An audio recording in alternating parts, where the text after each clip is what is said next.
Welcome to Montrolec product demo and presentation featuring outdoor current transformer and potential transformer of ESIT.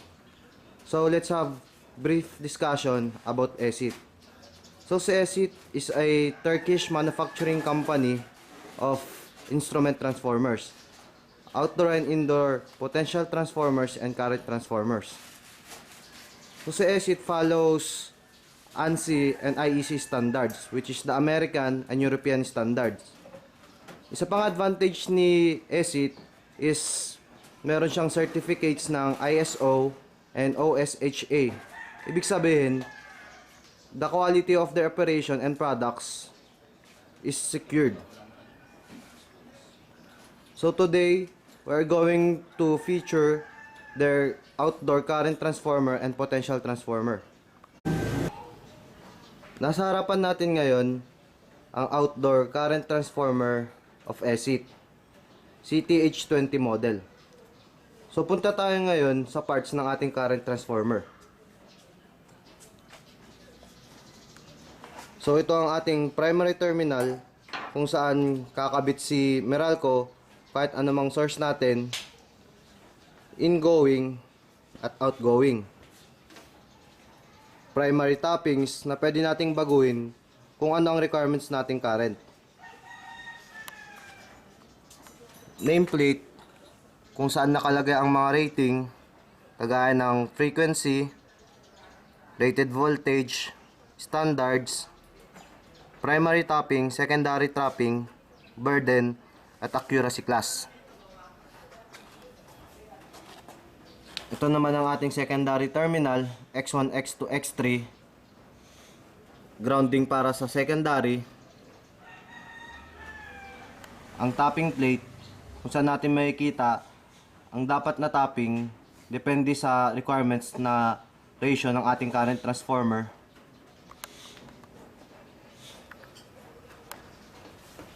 At ang main grounding ng ating CT na nakalagay sa likod.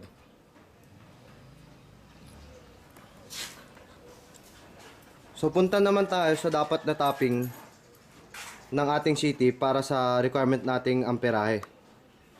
So sa setup natin ngayon, C1, terminal C1 and terminal C2 is connected. Sa ESIT current transformer, ang ganitong setup ay para sa mababang ratio lang ng current transformer. So sa setup natin ngayon, ang pwede nating makuhang ratio is 5:5.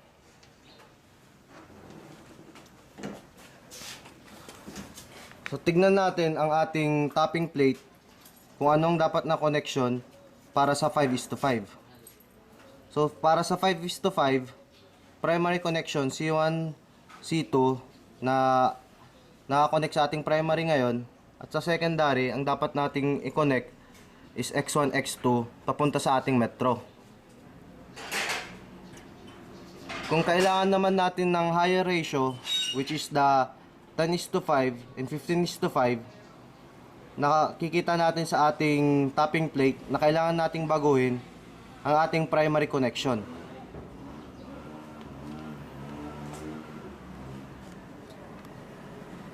And so nabago na natin ang ating primary connection to H1C1 magkakonekta at H2C2 magkakonekta.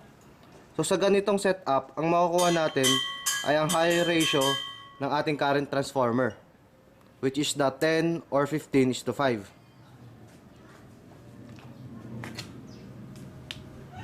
So kung gusto natin ng 10:5, ang dapat na primary connection natin is H1C1, H2C2 na kasakalukuyang setting ng ating current transformer, at sa ating secondary is X1, X2 papunta sa ating metro. At kung gusto naman natin ng 15:5, primary connection dapat ay H1C1, H2C2 na kasalukuyang setup ng ating CT, at kukuha tayo sa secondary galing sa X1, X3 papunta sa ating metro.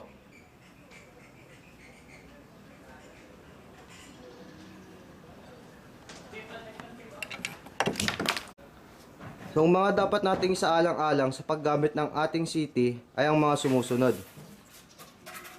Huwag nating kaligtaang i-properly ground ang ating main grounding sa likod ng CT, na dapat ang gamit ay tamang grounding wire or bus bar.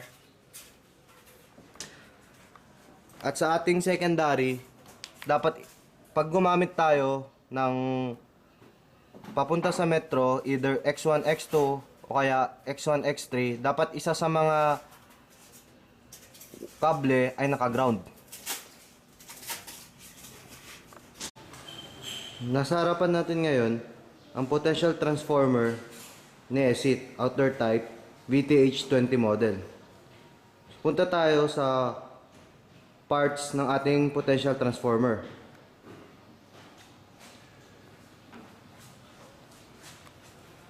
So ang ating primary terminal, kung saan pupasok ang ating primary line, kadalasan galing kay Meralco. Primary grounding,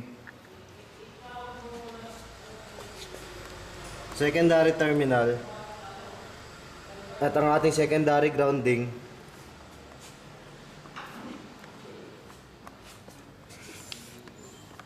at ang ating nameplate kung saan nakalagay ang rating ng ating potential transformer, ang voltage ratio, burden,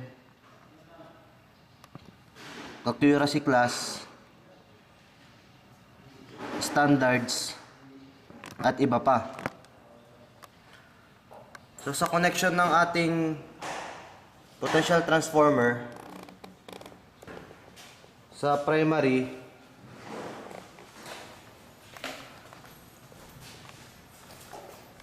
at secondary papunta sa ating metro. So ang ratio ng ating potential transformer ngayon is 14,550 over square root of 3 is to 208 over square root of 3.